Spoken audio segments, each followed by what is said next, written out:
पूरे देश में कंट्रोवर्सी हो गई है जेईई और एनईटी के एग्जाम्स को लेकर के। एक डिमांड की जा रही है कि इन दोनों टेस्ट को पोस्टपोन किया जाना चाहिए। हालांकि सुप्रीम कोर्ट ने अपने एक डिसीजन में पहले ही इस याचिका को रद्द कर दिया है, लेकिन इसके बावजूद प्रोटेस्ट जारी है। एग्जाम्स तुरंत होने वाले हैं। जेईई का एग्जाम 1 सितंबर से 6 सितंबर तक डिक्लेयर किया गया है और नीट का एग्जाम 15 सितंबर को। लेकिन इसके बावजूद प्रोटेस्ट ना सिर्फ जारी है बल्कि जोर पकड़ रहा है। आइए इस वीडियो में समझते हैं कि आखिर इन दोनों एग्जाम्स को लेकर के इतना प्रेशर क्यों बन रहा है और वो डिमांड किस हद तक जायज है। सबसे पहले मैं बात करता हूं इन दोनों एग्जाम्स के बैकग्राउंड के बारे में। जेईई का एग्जाम इंजीनियरिंग कॉलेजेस के एंट्रेंस के लिए होता है और एनईटी का एग्जाम, नीट का एग्जाम मेडिकल कॉलेजेस के एंट्रेंस के लिए। जेईई के मेन एंट्रेंस के बाद में आईआईटी के लिए एक सेपरेट एग्जाम होता है जो लोग पहले एग्जाम में क्वालिफाई करते हैं, और नीट का एग्जाम मेडिकल कॉलेजेस के एंट्रेंस के लिए होता ही है।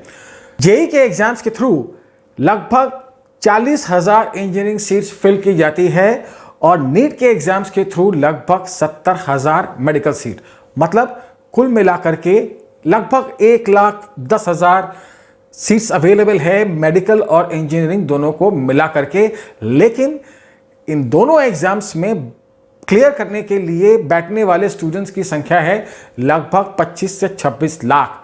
25 से 26 लाख स्टूडेंट्स फाइट करते हैं 1 लाख सीट के लिए। अब बात करते हैं वो क्या कारण है कि लोग इन दोनों एग्जाम्स को पोस्टपोन करने की डिमांड कर रहे हैं। वैसे मैं आपको बता दूं कि जेईई का एग्जाम साल में 2 बार होता है। जनवरी में एक बार हो चुका है और उसके रिजल्ट्स भी आ गए थे, लेकिन उसके बाद स्टूडेंट्स को एक सेकंड चांस दिया जाता है जो कि अप्रैल में होना चाहिए था। वह अप्रैल से पोस्टपोन होकर के जुलाई में गया और उसके बाद अब जुलाई से पोस्टपोन होकर के सितंबर में आ गया है। लेकिन इसके बावजूद इस एग्जाम को वापस पोस्टपोन करने की डिमांड की जा रही है। एनईटी का एग्जाम 15 सितंबर में साल में पहली बार हो रहा है, लेकिन उसे भी पोस्टपोन करने की डिमांड है। तो अब बात करते हैं उन कारणों की जिसके कारण इन एग्जाम्स को पोस्टपोन करने की डिमांड की जा रही है। सबसे पहला, कोविड-19 का फेयर। इसमें कोई दो राय नहीं है कि कोविड-19 ने पूरी दुनिया की अर्थव्यवस्था को न सिर्फ हिला कर रख दिया है बल्कि लोगों के सामने कई सवाल भी खड़े कर दिए हैं। बहुत सारी ऐसी चीज़ों को लेकर के जिन्हें हम आम तौर पर काफ़ी कॉमन मानते थे, जैसे कि स्टूडेंट्स का एग्जाम। यह समस्या सिर्फ हमारे सामने नहीं बल्कि विश्व की सभी कंट्रीज के सामने है कि बच्चों के एग्जाम्स का, कॉलेजेस का अब क्या किया जाए।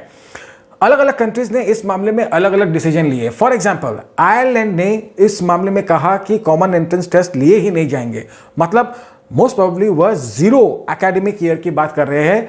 कॉलेजेस बंद, no entrance examination, we are done.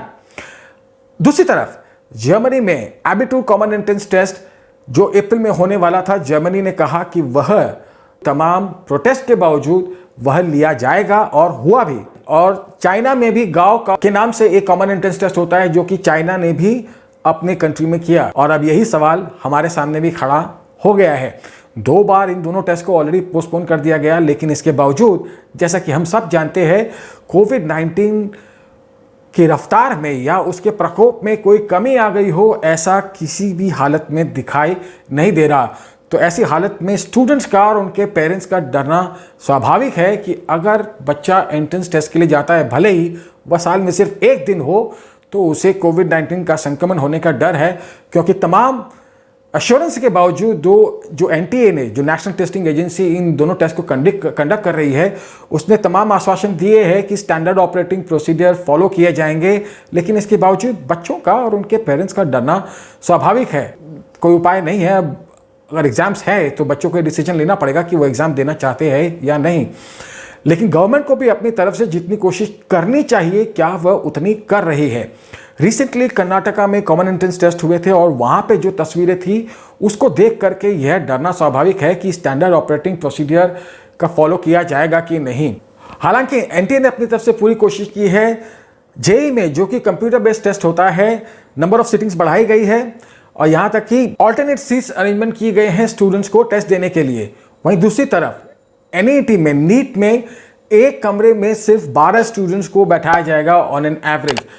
तो मेरे ख्याल से एनटीए ने अपनी तरफ से कोशिश की है, लेकिन उसके बावजूद स्टैंडर्ड ऑपरेटिंग प्रोसीजर किस हद तक फॉलो किए जाएंगे, इस बात को लेकर के स्टूडेंट्स का और पेरेंट्स का डरना स्वाभाविक है।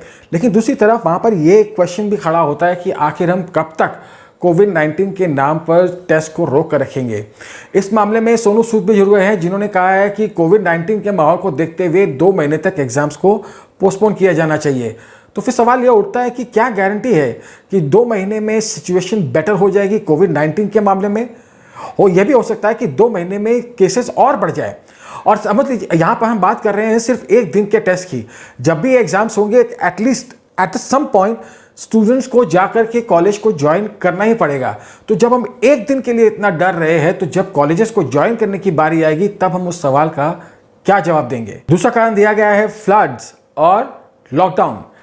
देश के कई हिस्सों में बाढ़ आई हुई है, लाखों लोग बाढ़ में फंसे हुए हैं। तो ऐसी हालत में अगर कोई स्टूडेंट ऐसी एरिया में फंसा हो जहां पर सिर्फ पानी ही पानी हो, तो वह स्टूडेंट टेस्टिंग सेंटर तक पहुंचेगा कैसे? और इस सवाल का जवाब दिया जाना बहुत ज़रूरी है। एक पॉसिबिलिटी यह हो सकती है, टेस्ट दिए जाने के बाद में एक एक्स्ट्रा विंडो रखी जाए स्टूडेंट्स के लिए जो फ्लड वाले एरियाज में फंसे हुए हैं, ताकि कुछ दिनों बाद में वह वापस से टेस्ट दे सके। ऐसा पिछले साल भी हुआ था, जब कुछ स्टूडेंट्स एक ट्रेन के कारण, मिस होने के कारण टेस्टिंग सेंटर तक नहीं पहुंच गए थे और बैंगलोर में उनके लिए एनईटी के एग्जाम्स दोबारा किए गए थे। क्या ये एक पॉसिबिलिटी हो सकती है? इस बारे में एनटीए को डेफिनेटली कंसीडर करना चाहिए। वहीं दूसरी तरफ बात आती है ट्रांसपोर्टेशन की, तो यह स्टूडेंट्स के लिए बहुत बड़ी प्रॉब्लम है, खासकर उन स्टूडेंट्स के लिए जो सबर्ब्स से आते हैं मेन सिटी में अपना टेस्ट देने के लिए। और इस बारे में स्टेट गवर्नमेंट्स को पूरी एफर्ट करनी चाहिए कि स्टूडेंट्स को ट्रांसपोर्टेशन मिले। लेकिन मैं समझ सकता हूं कि इन सब के बावजूद ट्रांसपोर्टेशन स्टूडेंट्स के लिए बहुत बड़ी प्रॉब्लम होगी। और अगर ये एग्जाम्स 2 महीने के लिए पोस्टपोन किए भी जाते हैं, तो भी ट्रांसपोर्टेशन स्टूडेंट्स के लिए एक बहुत बड़ी प्रॉब्लम रहने वाली है। मुझे नहीं लगता कि पोस्टपोनमेंट से इस बारे में कोई भी असर पड़ने वाला है। तीसरा कारण है पॉलिटिक्स। जहां पर भी भीड़ होगी, वहां पर नेता तो होंगे ही। तो अब पॉलिटिकल पार्टीज ने इसे एक पॉलिटिकल इश्यू बना लिया है स्टूडेंट्स की सेफ्टी को लेकर के, और सारी पॉलिटिकल पार्टीज आपस में जुड़ गई है ताकि एग्जाम्स को पोस्टपोन किया जा सके। लेकिन एक बात ताज्जुब की है कि जिन स्टूडेंट्स के ट्रांसपोर्टेशन की जिम्मेदारी, उनकी सेफ्टी की जिम्मेदारी जिन स्टेट्स पर है, वह अपना फर्ज निभाने की बजाय अब स्टूडेंट की सेफ्टी को लेकर के एग्जाम्स को पोस्टपोन करने की बात कर रहे हैं। लेकिन इस सवाल का जवाब इनमें से ना कोई देना चाहता है और ना कोई दे सकता है कि अगर एग्जाम्स को अभी पोस्टपोन किया गया तो इससे जो लाखों स्टूडेंट्स की करियर पर, उनकी ज़िंदगी पर असर पड़ेगा, उसका क्या होगा। अगर ये किसी भी कारण से ये एग्जाम्स इस साल नहीं होते हैं और अगले साल होते हैं, तो फिर 50 लाख लोग 1 लाख सीट के लिए लड़ेंगे। और अगर आपने कभी जेईई दिया हो या एनईटी दिया हो, तो नॉर्मली क्या होता है कि एक स्टूडेंट टेस्ट के लिए अपेयर करता है, 2 बार या 3 बार अटेम्प्ट करता है, उसके बाद में जब वह नहीं कर सकता तो फाइनली वह किसी साइंस या बीएससी स्ट्रीम में ट्रांसफर कर लेता है। जितना आप इन एग्जाम्स को पोस्टपोन करते जाएंगे, स्टूडेंट्स के लिए प्रॉब्लम्स उतनी बढ़ते जाएंगे। वैसे एक मजे की बात बताऊं, ग्रेटा थनबर्ग ने इस मामले में इंटरफेयर करते हुए कहा कि हिंदुस्तान में स्टूडेंट्स को टेस्ट देने के लिए फोर्स किया जा रहा है। मजे की बात तो यह है कि 1 साल तक तफरीह के बाद ग्रेटा खुद इस साल स्कूल में वापस ज्वाइन कर रही है। और यहाँ पर जब स्टूडेंट्स को स्कूल को ज्वाइन करने का एक चांस दिया जा रहा है, तो वह उसमें अपनी टांग अड़ा करके उसे एक पॉलिटिकल इश्यू बना रही है। वैसे आपको बता दूं कि कोविड-19 के इस माहौल के बावजूद आर्मी में रिक्रूटमेंट बराबर चल रहा है और लाखों लोगों की भर्ती हुई है। राजस्थान में basic school teacher certificate exams के लिए आज ही एडमिट कार्ड इशू किए गए हैं, और जिसमें 6 लाख लोग टेस्ट देने वाले हैं। और मेरे ख्याल से ये एकदम सही डिसीजन है, क्योंकि आपको एट सम पॉइंट आपको एक डिसीजन लेना ही पड़ेगा कि that life has to go on. हम इस बात की उम्मीद नहीं कर सकते और इस बात का इंतज़ार नहीं कर सकते कि जब तक सिचुएशन नॉर्मल नहीं होगा, तब तक हम किसी भी एक्टिविटी को, खास करके एजुकेशन को, हम हर हालत में रोक देंगे। तो यह स्टूडेंट के करियर के साथ, उनके फ्यूचर के साथ एक बहुत बड़ा खिलवाड़ होगा, क्योंकि ये कोई नहीं जानता कि यह सिचुएशन कब नॉर्मल होने वाली है। लेकिन अगर फ्लड और ट्रांसपोर्टेशन के कारण की वजह से अगर इन एग्जाम्स को पोस्टपोन किया जाए, तो हम एट द मोस्ट सिर्फ 2 महीने पोस्टपोन कर सकते हैं, और वह भी स्टूडेंट पर बहुत ज़्यादा प्रेशर क्रिएट करने वाला है। अगर इन एग्जाम्स को 2 महीने पोस्टपोन किया जाता है, तो इसका मतलब हुआ कि अगला सेशन फरवरी से शुरू होगा। नॉर्मली सेशन अगस्त से शुरू होता था। इसका मतलब बच्चों का 1 सेमेस्टर तो ऑलरेडी गया। किसी भी तरह से अगर हम इंजीनियरिंग की बात करें, तो फर्स्ट ईयर को 5 या 6 महीने में फिर भी खत्म किया जा सकता है, क्योंकि बहुत सारे सब्जेक्ट जो रहते हैं वो 12th स्टैंडर्ड से कॉमन होते हैं। और दूसरी तरफ जहां पर मेडिकल की बात होती है तो मेडिकल में भी हमारे पास में एक इंस्टेंस है। 1992 में भी यूपी में भी एक स्कैम हुआ था मेडिकल कॉलेजेस की सीट्स का, जिसके कारण एंट्रेंस को 5-6 महीने रोक दिया गया और नया सेशन काफ़ी देरी से शुरू हुआ था, लेकिन इसके बावजूद स्टूडेंट्स ने किस तरह से मैनेज कर लिया था। तो इसका मतलब ये हुआ कि अगर किसी कारण से नीट को भी 2 महीने पोस्टपोन किया जाए तो मैनेज किया जा सकता है, लेकिन इसका मतलब यह ज़रूर है कि स्टूडेंट्स पे बहुत ज़्यादा प्रेशर पड़ने वाला है अगले साल।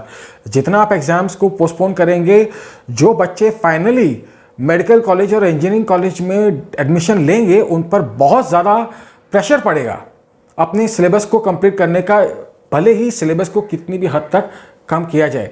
हाँ, और इसमें एक बात और भी है कि अगर इन टेस्ट को अभी डिले किया गया तो इसका मतलब यह हुआ कि बहुत सारे स्टूडेंट्स प्राइवेट कॉलेजेस में एंट्रेंस ले ले, और जब 2 या 2 महीने बाद में अगर आप फिर से टेस्ट लेते हैं तो जिन स्टूडेंट्स को यह पता चलता है कि उनका admission test common entrance test के थ्रू नहीं हो रहा है, वो बाद में प्राइवेट कॉलेजेस में एडमिशन लेने के लिए जाए और वहाँ पर उन्हें हाई कैपिटेशन फ़ी देनी पड़े।